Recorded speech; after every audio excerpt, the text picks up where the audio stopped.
Hello and welcome to Focus on Liberia. I'm Anthony here hosting. Welcome to this edition of the Hour of Politics. Here at Focus on Liberia, we educate, we elevate, and we promote all things Liberia. Of course, it's Tuesday, and as always, this is the Hour of Politics. Our topic for today: where is Vice President Joseph Nyuma Boakai? Welcome, and let us get started. Politics is a huge part of our nation's life. Politics can decide for the whole country where it goes.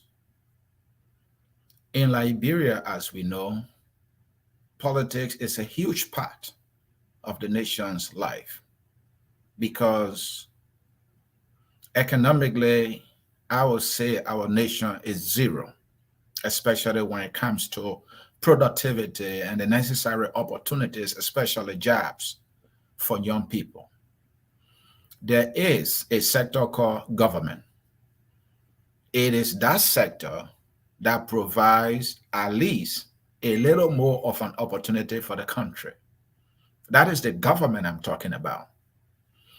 In other words, our country relies on government to do for our people for the most part, because the private sector, that should be the deciding factor of the life of the nation in terms of development, is nowhere as we speak.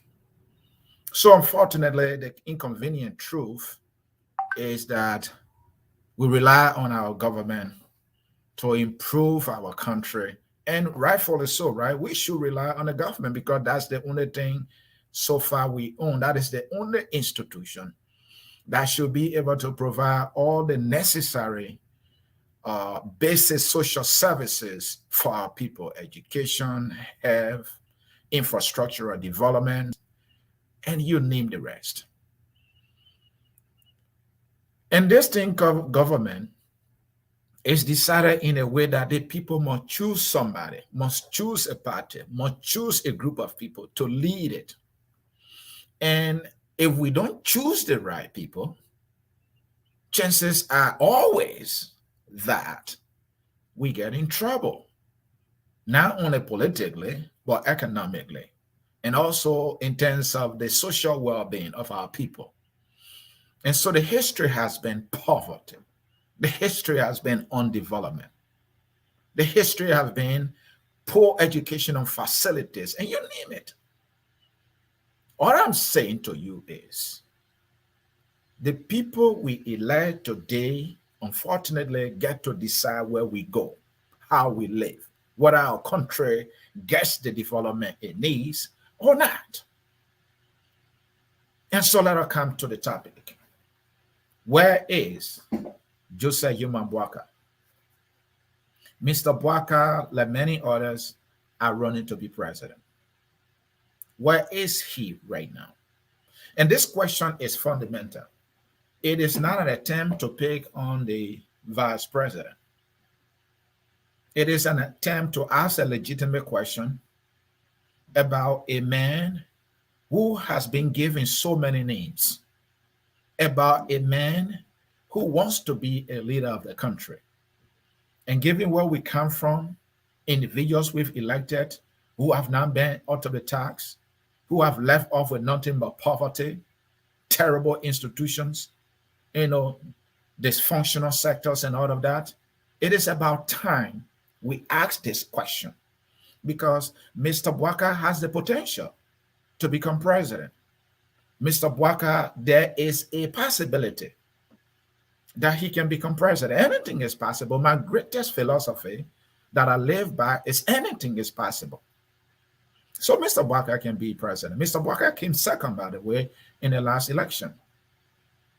so he can be president. And more so because Mr. Boakai has told us that he wants to be president.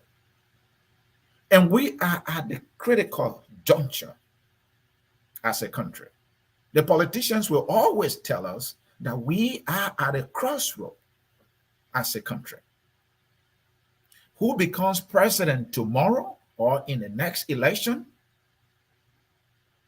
is key. Who that person is, their abilities, their seriousness that they demonstrate today will tell us where we go after that election. So now to the legitimate question that is the topic of the day.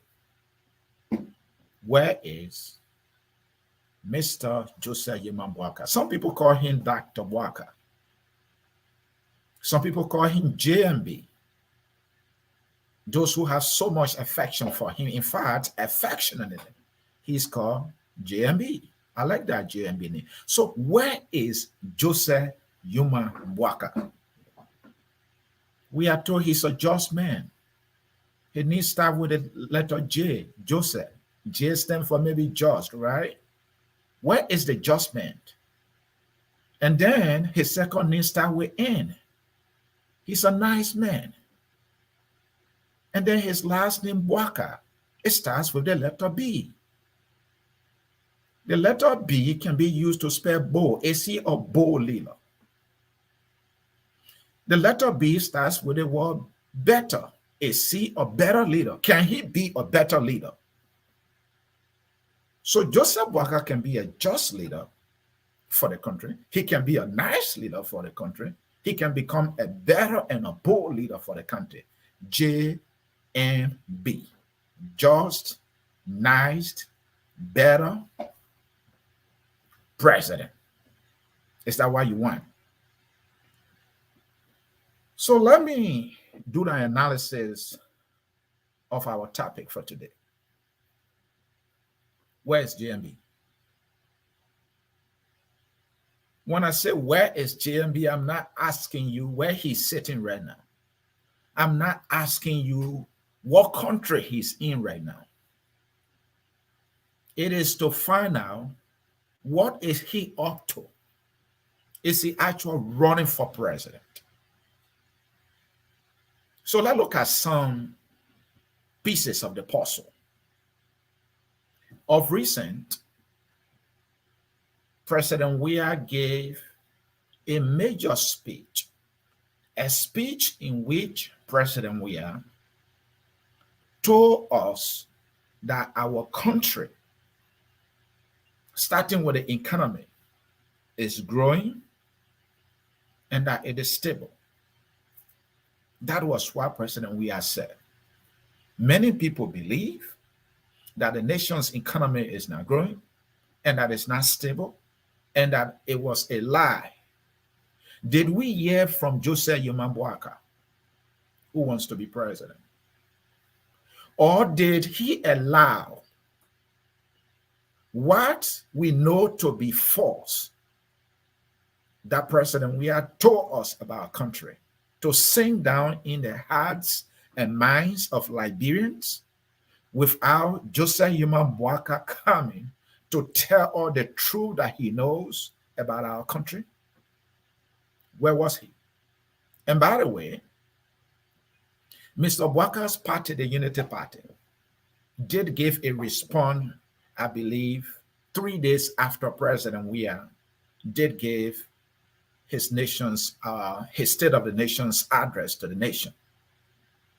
That event, organized and executed by Mr. Joseph Nyuma Boakai's party, the Unity Party, was not attended by Joseph Nyuma Boakai. So again, our question, where is Joseph Nyuma Boakai and what is he up to? How, in all fairness and seriousness, will Joseph Nyuma Boakai, if not deliberately or knowingly or literally, refused, did not see the significance, would not bother, to attend a program to mark a rebuttal to the lies and misrepresentation of the facts about our country's health that was spewed out by our nation's president. Why did Joseph Nyuma Boakai deny attend? So, folks, one may make the argument that Joseph Nyuma Boakai did not have to attend. Joseph Nyuma Boakai is a man of institution. He's an institutional person. Unity Party, as an institution, decided to craft its response to President Weah's State of the Nation's address. And Unity Party has decided who to give that rebuttal on its behalf. And so Joseph Nyuma Boakai did not have to attend. That is a moral argument some people are making. And even they went further. When I reach out to some of them, say, hey, in the US where you live, the rebuttal of the opposition is always given by somebody selected by the opposition community, the opposition party. That is what we have done. Granted. So Joseph Nyuma Boakai did not have to attend. And when they were having the ceremony, the person selected, Colonel Kratoba, who gave the rebuttal of Unity Party, recognized all of the leaders that were present and went further to mention our leader, Joseph Nyuma Boakai, who is not present. That was Somalians, politically speaking. I think Mr. Boakai, the fact that he could not have given that rebuttal on his party's behalf, should have been present at least to give the impression, maybe not the word impression, to give the seriousness that was required or needed for such a major rebuttal that was coming from the Unity Party that he represents, that wants to produce Liberia's next president in Joseph Nyuma Boakai. I would think he needed to be there. And in all seriousness, that was the greatest opportunity. The fact that we have not heard anything substantive from Mr. Boakai for over some time now, and given the fact that he wants to be president and that this address from a sitting president talking about the state of our nation's health, in my judgment, in my opinion, politically speaking, what would have been most appropriate and expedient was Mr. Boakai to have taken that opportunity, because the nation was listening.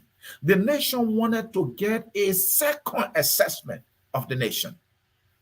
And the one from whom such an assessment should have come should have been Joseph Nyuma Boakai, who wants to be president of Liberia. Sadly and sadly, fellow Liberians, Mr. Boakai was nowhere around to attend the ceremony before talking about being the one to give such a rebuttal, a fairer, and more so an accurate assessment of what actually Liberians are facing, and not the one given by Mr. Weah. So Mr. Boakai was nowhere around. So if we are to answer the question, where is Joseph Nyuma Boakai? It is obvious to say Joseph Nyuma Boakai is nowhere right now. He cannot be seen. He is incommunicable. Where is Joseph Nyuma Boakai?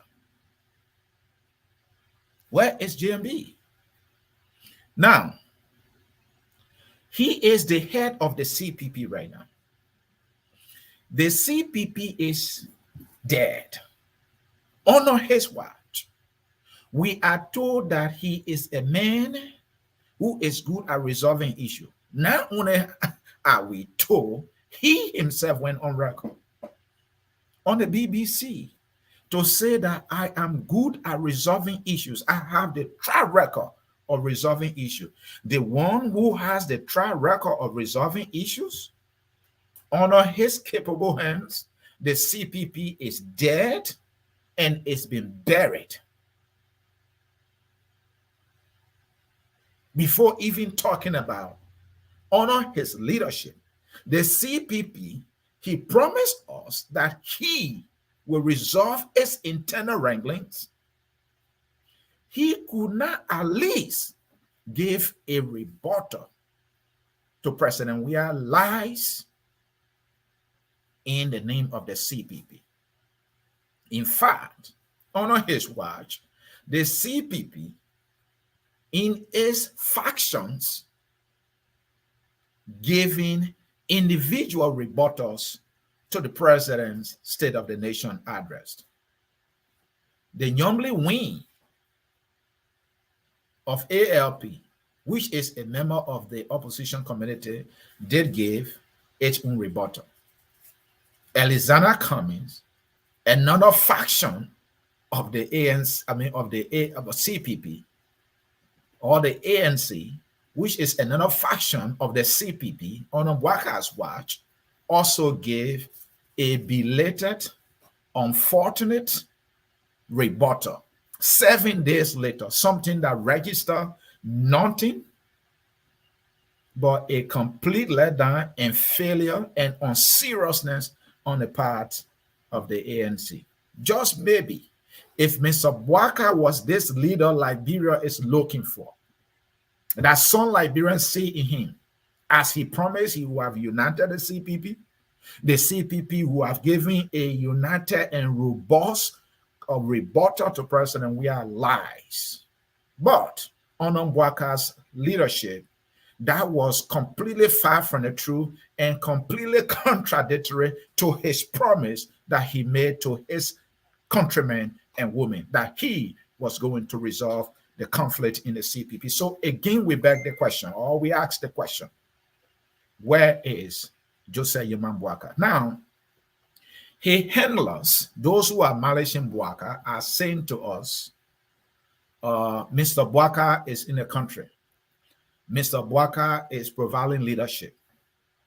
So the question is, where is the leadership Boakai is providing? Do you see that leadership, fellow Liberians? Where is the leadership Mr. Boakai is providing right now that the handlers are talking about?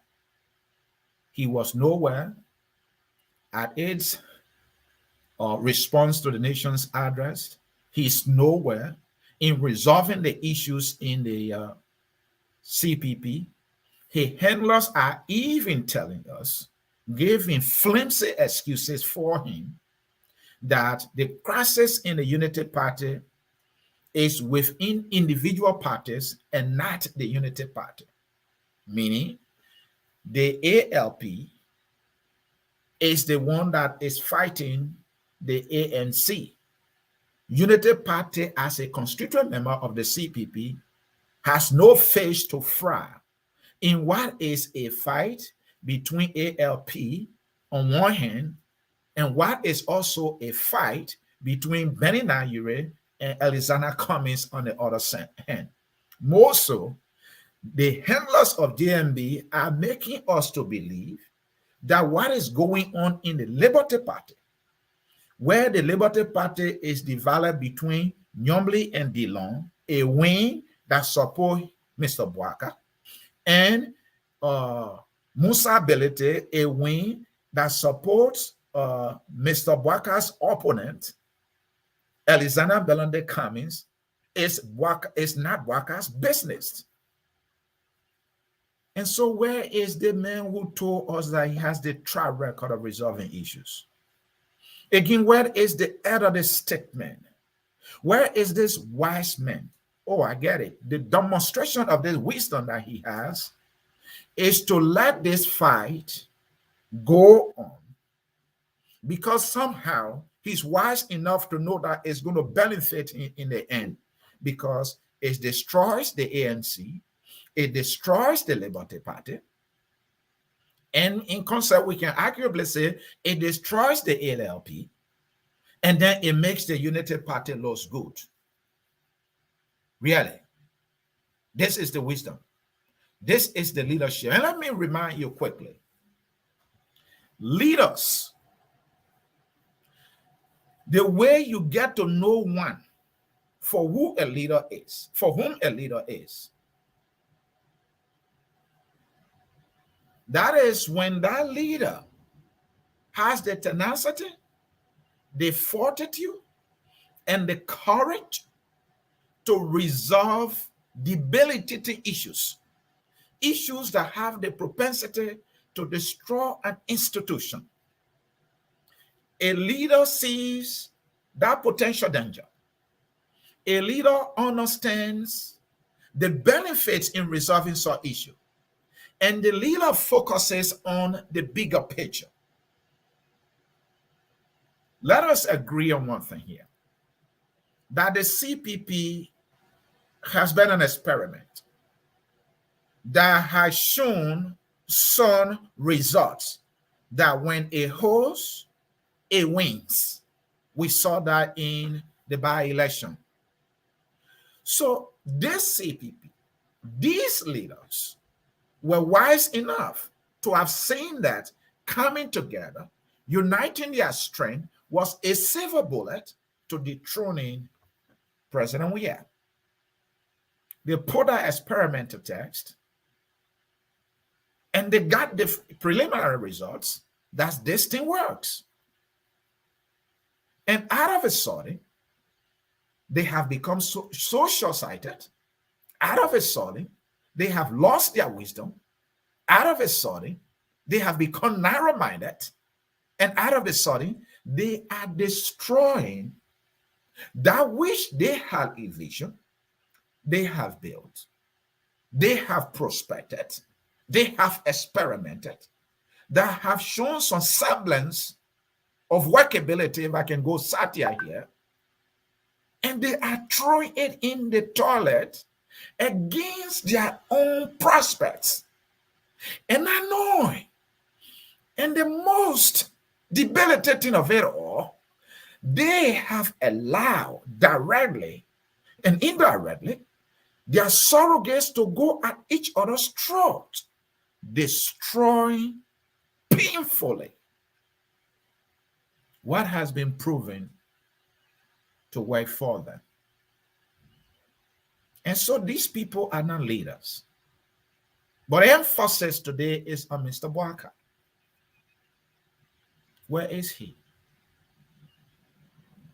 We are told he is the head of the statement. I was talking to one of his supporters that Mr. Boakai is the father of the nation. And that person said, no, Mr. Boakai is not the father of the nation. I said, really? He said, yes. The father of the nation is President Weah. So I said, well, Mr. Boakai told us, you cannot give a man's job to a boy. That was Boakai telling us, George Weah is a boy. You cannot give him the work of a man. You cannot give a father's responsibility or responsibilities to a boy, because that boy would not be able to execute those responsibilities fully, faithfully, and for the benefit of the house. That presupposes President Weah can be the father of the nation, that Mr. Boakai is the father of the nation.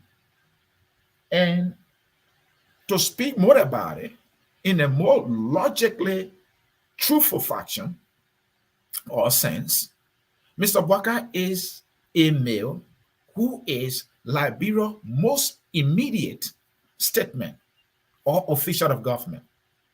He was vice president yesterday, the second most powerful political position in our country. So in default, he is a father of the nation. In the CPP, he is the most experienced political actor. So he is the father of the CPP.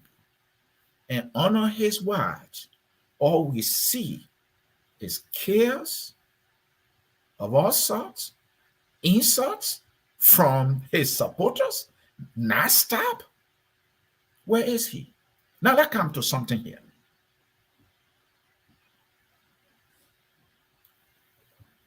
What has Mr. Boakai done so far to prove that he really wants to be president of Liberia?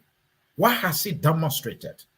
In politics, if you want to be leader, if you want to show that you are better than the one in charge, you must speak to the issues. You must speak to the pains of the country.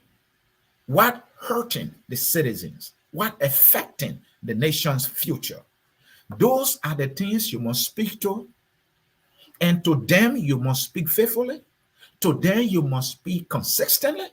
To them, you must speak with the humanity in you, recognizing the potentials of those ills and vices in the nation. Has Boakai been up to that task? My answer is no. The answer of Mr. Boakai's own handlers is no. And they know it. And they'll tell us. But when they have the opportunity to speak in a public space, they tell lies, they make excuses, and they justify for him. And this is what's sickening me about individuals who support leaders. That is their right to do so. But you must be truthful to them. You should tell them the truth. These people don't tell their leaders the truth, and it is sickening to the core. Mr. Boakai made a recent trip to the United States. We are told that the decision to make that trip to elevate his candidacy, to give it some international flavor, was not Mr. Boakai's idea. It was the idea of Henry Custer, who I believe and know is a chief propagandist of Mr. Boakai, something he does very good. I can give that to him. It was not his idea. Now, everything that happens in a leader's circle cannot be the leader's idea. Nothing wrong with that. But why couldn't he see this? It has to come from a surrogate, a propagandist, and that became his idea. That became his wisdom. So does the leader even have the mind of his own? Can he see the future? Can he see our tomorrow? Does he have the ability to know the path to even this victory? The variables that and the narrative that have to be created to prepare him to victory? Does he have the slightest understanding of those variables? And the way we're taught to execute them ably and capably? Does he? Now, let us contrast Mr. Boakai's ability to speak to the pains of the Liberian people and some, want to be quote-unquote noisy actors. Let's look at Yeke Koloba. Yeke Koloba has done more media appearances than Joseph Boakai, who wants to be president. Yeke is a despicable and disgraced political actor who does not represent anything about our country, Liberia. I understand he cares about Liberia, so he says. But when you speak, you should represent Liberia. When you act, your behavior should be something that a child will emulate and will not be a disgrace to the nation. But Yeke Koloba's behavior is to the contrary. That said, Yeke has been able to speak to the pains of the Liberian people. Mr. Boakai has not been able to do that consistently for Liberians to understand that he's on their side. Another person is Dillon, another disgraced public servant who is a liar in terms of profession. But Dillon has been able to speak to the issues, something that won him the opportunity to be the CPP candidate, and he won, and he is a senator today. How consistent Boakai has been When it comes to the issue that affect our people, Boakai has not been consistent. Boakai has been passive. Boakai is nowhere. He does not address the pains of the Liberian people. A classical case in point is what just happened, where he was nowhere to rebuke and rebuke the lies spewed out by President Weah about the things that are happening in our country.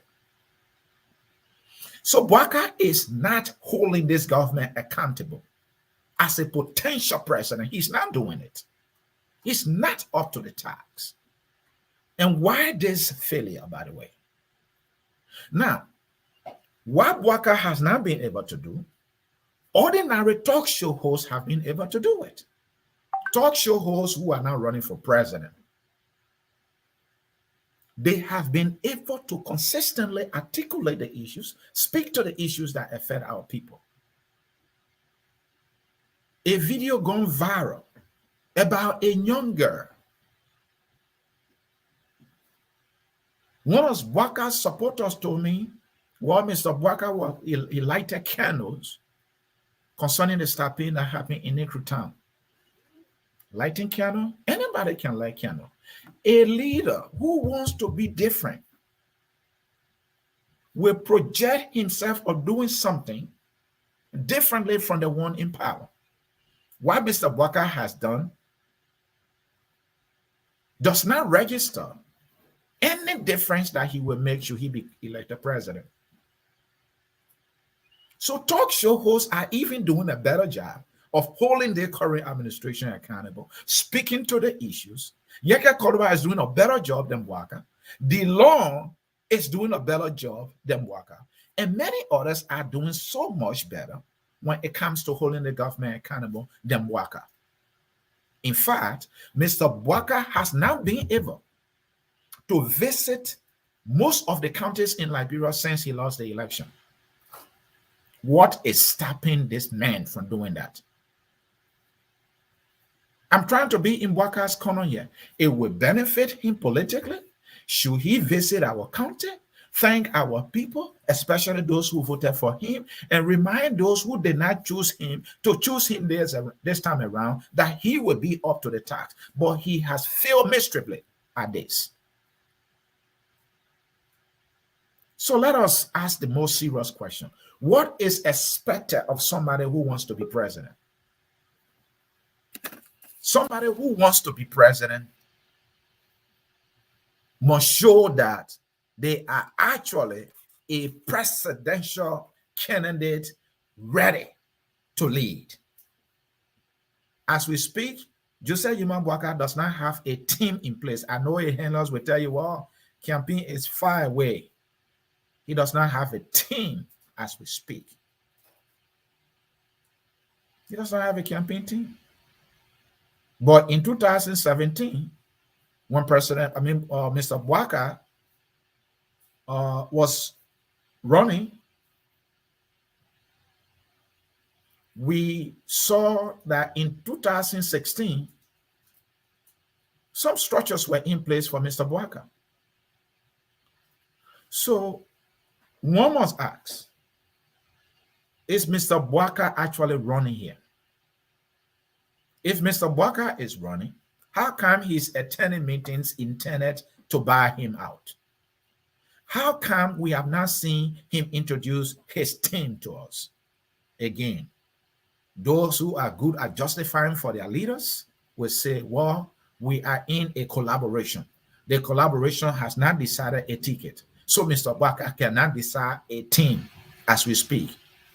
That is the greatest disservice that these handlers are doing in their attempt to justify for Mr. Boakai.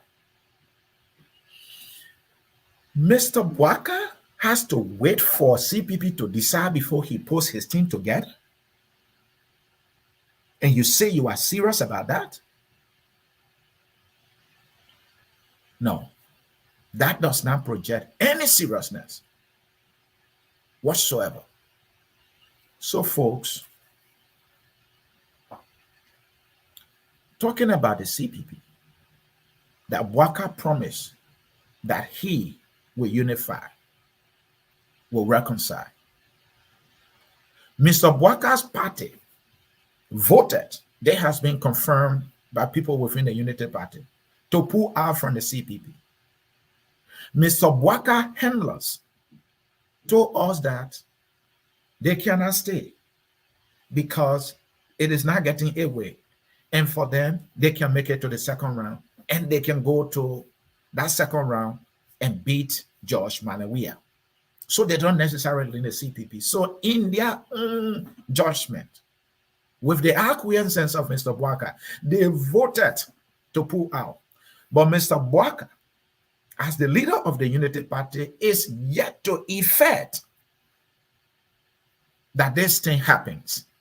The question is, why? You allow this to happen and you can't implement it? Are you a leader here? Are you ready for prime time? So one of Mr. Boakai's greatest surrogate of recent, when he was asked whether or not Joseph Nyuma Boakai is ready for prime time, he said, unquote, I must say I am confused. We don't hear from the VP. I don't know where we're going. I don't know where we are. And I'm paraphrasing that. Boakai's number one campaigner in chief is saying he's confused. Stop asking me. I cannot answer that question, unquote, he said. Mr. Boakai needs to tell us where we're going, unquote. This is someone who has put his neck on the chopping block for Boakai. And it is the same person who tells us that he is confused. He does not know where they are. He does not know the sense of, he does not know the direction of his side, the Boakai's team, and where they are going.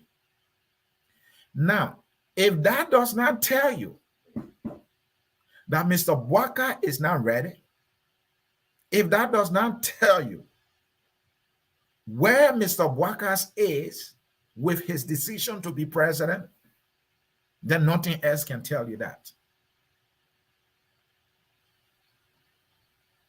Mr. Boakai must project that he's serious, that he wants to be president, and act like he wants to be president.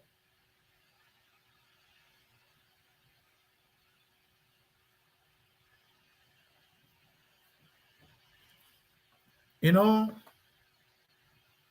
Mr. Boakai's nemesis, that's a big word, right? I will not help you to define it this time. It will be an assignment for those of you who don't know. I'm not trying to do that to show that I know. I know nothing other than to run my little mouth with my limitation. Mr. Boakai's nemesis is Ellen Johnson Sirleaf. Mr. Boakai has consistently failed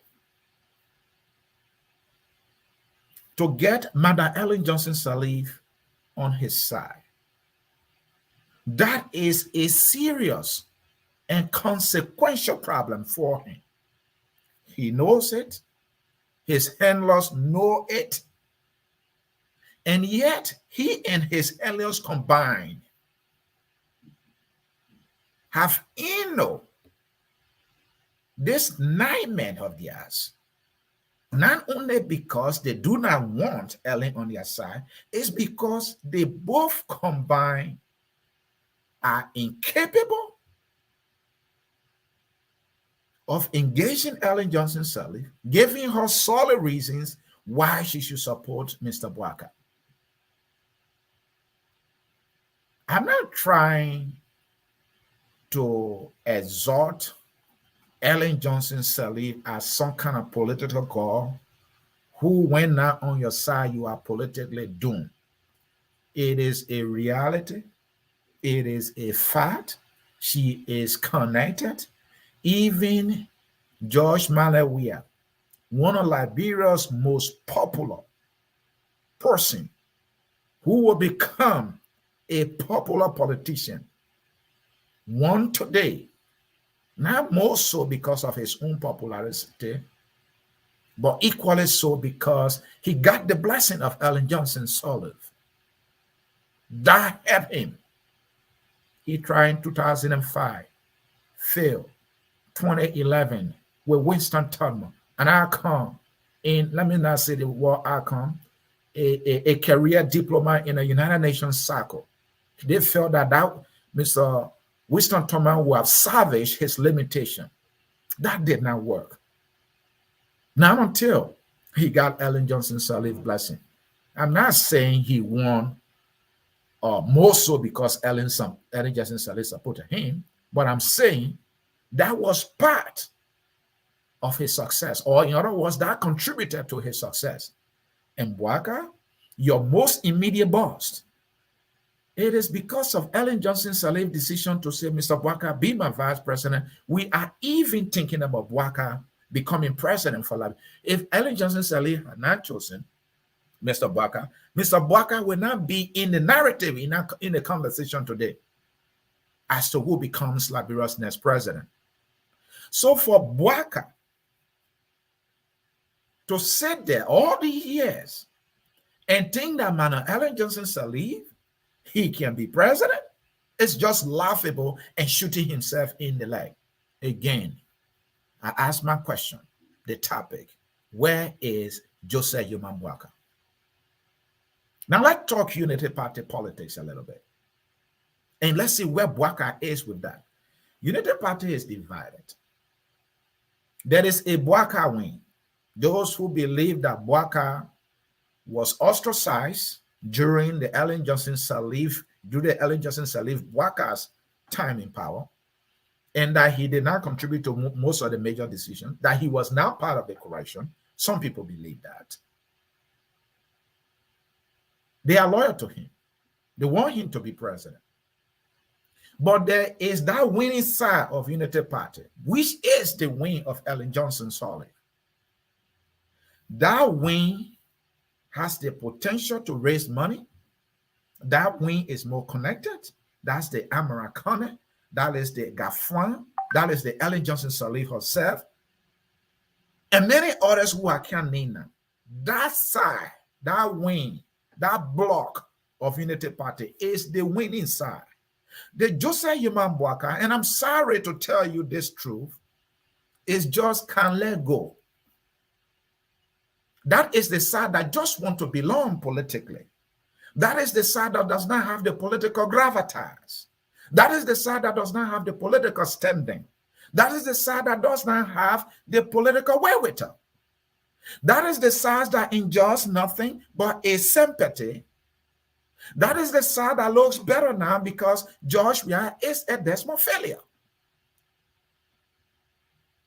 That is the side that sits and thinks that it is entitled to the presidency because Wia is failing. And in Mr. Boakai's words to confirm this, he said, well, they're going to vote for me this time because they have realized that they have made a mistake. So Mr. Boakai is only begging on the generosity, on the sympathy of Liberians who did not vote for Boakai and are realizing that they are suffering to just come and vote for him just because they didn't vote for him. And so he sits. And so he relaxes. And so he is just whining in idleness and is convinced that when that day comes, he will be president. He is not putting in the work. He is not building a team. He is not uniting the CPP. He is not uniting his party. He is not reconnecting with Ellen Johnson Sirleaf. He's expecting Ellen Johnson Sirleaf to say, I will support you. He's supporting everybody in the Unity Party to just come and support him. He is expecting or convinced that Liberians will support him. And so all he has to do, his only responsibility, is to just sit and wait for election day. For Liberians will elect him because Joshua is so bad. And yet, that bad of Joshua, he is incapable to articulate that to provoke Liberians to look in his direction. He is incapable and at least has not been able to do it. Look in the Unity Party. Who talk for the Unity Party? The only person, and not because he is a junior brother to me, it's just the fact who has been robust in talking for that whole party that claims to know it all. It's George Lobo. Look around. That is now Mo Ali. He's a disgraced. This guy's talking about don't get me in a situation I can't handle. The elderly statement could not institute any accountability measures against this man. This is man that introduces Mr. Boakai every time he has the opportunity to speak at any occasion. Mo Ali now is the face of the Unity Party. Seriously. Seriously. This is not looking pretty. And so, to conclude here, where is Joseph Nyuma Boakai? Is he actually running for president? Is he capable of uniting the CPP that it is his strength? And it's not only his strength, it is the strength of anybody in this opposition who is serious about becoming president of the Republic of Liberia. Can you imagine two men in the CPP want to be president? They cannot come together. Mr. Boakai has demonstrated incompetence and his incapability to talk to a communist and give him solid reasons and strike a deal with him why he should go number one and he coming goes number two. He's doing it out of anger. He's doing this out of frustration that he's entitled to it. He must get it. So he does not have to talk. He handlers will tell me why communists can't go. And the question I ask is why Boakai can't ask him? Even if he has asked that we've been told, how consistent he has been. Has he given solid reasons? Is he thinking about the future of the girl who has been raped? Is he thinking about the Zobos? Is he thinking about the direction of our country? Is he thinking about the education system that is a mess? Is he thinking that agriculture is a mess? Everything in Liberia is upside down. Is he thinking about those things? Is he thinking Liberia? Does he love Liberia? Is he ready to build Liberia? If he's ready to build Liberia, you cannot build Liberia with anger, with self-entitlement, but looking at the bigger picture and crafting a team that wins, and you can deliver Liberia. Let me bring you a few comments and leave you.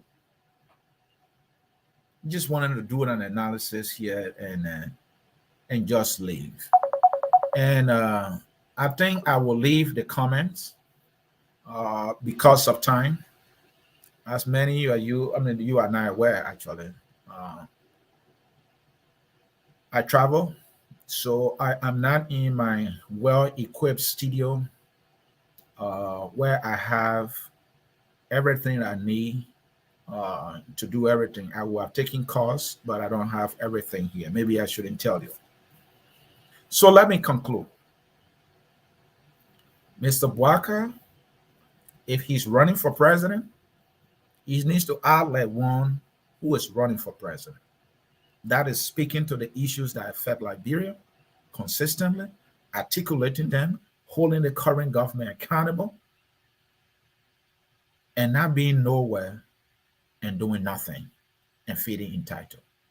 If Mr. Boakai wants to be president, he should honor his own words that he has the track record of resolving issues, to resolve the issue in the CPP because it benefits him more than any other person. Must be president at all costs.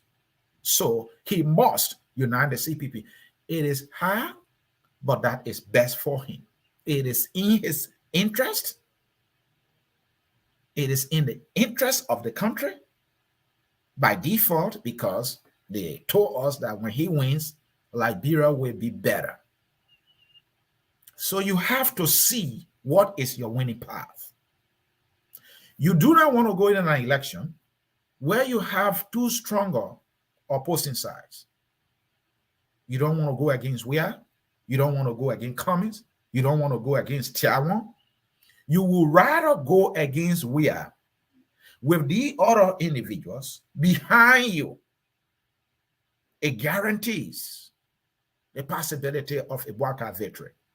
Boakai should see that. His handlers should see that. They should pour away their arrogance. They should pour away the feeling that Boakai is entitled because he's elderly, because he was vice president, because he's worked in government for 12 years. It is not in our constitution that these are the things that qualify you. We're talking democracy. We're talking numbers. To be honest, numbers decide. And the more you have, the better your chances. Until you see that, until you understand that, until you have the ability to tell your surrogates who are causing so much harm for you to shut up and focus on the bigger picture, you are indirectly shooting yourself in the leg. My little brother, George Lobo, goes live. He runs around. Cummins is a criminal defendant, and that is the only thing he has to say. It is a right. Cummins is a criminal defendant by law. That is the fact. That is the fact, and that is the fact. Saying it every day does not add a single number to Boakai. It takes away individuals, probably sympathetic to Cummins, that would rather vote for Boakai if Cummins is not in the ticket, to remain adamant. We saw it here in the United States. When Bernie Sanders supporters felt that he was not treated right, they stay away. They didn't go to vote for Hillary Clinton. So a bigot, a cheat, a liar, a despicable candidate will become the president of the greatest democracy in the world. This is where we are in Liberia. So to those who support this politician, if you claim to love your Liberia, my Liberia, tell your leaders that let us unite and go against President Biya. I'm not in a position to say, oh, when CPP put together and win, I will be happy. This is the sad reality about our country. Whoever becomes president, once elections are over, Liberia is not going anywhere for Liberians to be happy. We have a lot of work to do. So the CPP winning election does not change Liberia's story. What changes Liberia's story is what we do after that CPP person is elected, because that's what many of you want, right? That is not how I look at change. My way of looking at change, focus on Liberia way of looking at change. Dennis Jai way of looking at change is different, but that's for another day. But what we are telling you, leadership is a life and death situation. And so may I conclude here. Though king, he was not up to the task. Corruption was the order of the day. Civil war will come because he wrecked an election. Thousands and thousands will die. Taylor will come because he was a warlord who was chosen. He will get punished with an economic embargo. Liberians will suffer. The song that was sung when Taylor was president was "Time so hard, time so rough." Everybody going crazy. Everybody going banana. Liberia was a living hell economically. Poverty, hunger was the order of the day. Fast forward, a Julie Bryant came. Corruption became the order of the day because we had World War I, World War II, and World War III. The factions will come in the government. The president could not hold them accountable because they were represented by the factions. Another problem for Liberia. Liberia suffered under Julie Bryant. Corruption was the order of the day. Ellen Johnson Sirleaf will come. Book us contractual agreement all over the place. And she left and did not win the fight against corruption. She left her bar school. She left her bar hospitals, healthcare system. Everything was upside down. Despite United Nations peacekeepers being there. And now we have a footballer president. Now has become a musician president, a music president. And they are lying to us about everything is right, but we know how the suffering goes on. Who becomes president has a lot to do with where we go and the leadership we get. So, folks, I will leave you now. It is not who is president that matters most, but the leadership that person, whether he's ugly or not, provides. Do we see that leadership in these leaders? They say when your Christmas will be good, you look at the Eve. Look at the leaders in the city. Look at them in their individual political parties. Nyomli, fighting ability. Dillon, fighting ability. ANC, everybody saying hallelujah to Cummings. No one questions him. No one challenges him. They come after you and telling you all manner of things because you are doing for them what they will not do. Sad story for our country, right? But I have to leave you. My name is Anthony here, and I brought you another educational, inspiring, analytical edition of the Hour of Politics. We do not and never close any of our broadcasts here at Focus on Liberia without bringing you this nationalistic song that says we are all Liberians. Until I catch you another time. And when you see me again, you think you heard something? You have not heard anything yet. We will tell you the truth that they will not tell you. Because we are for Liberia. And Liberia only where I remain until that comes. Until that time comes when I say goodbye to this world. Thank you. Have a blessed day. We are Liberia. Liberia is our home.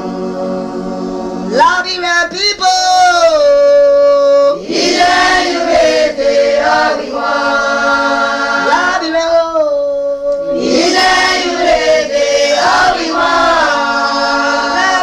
Liberia.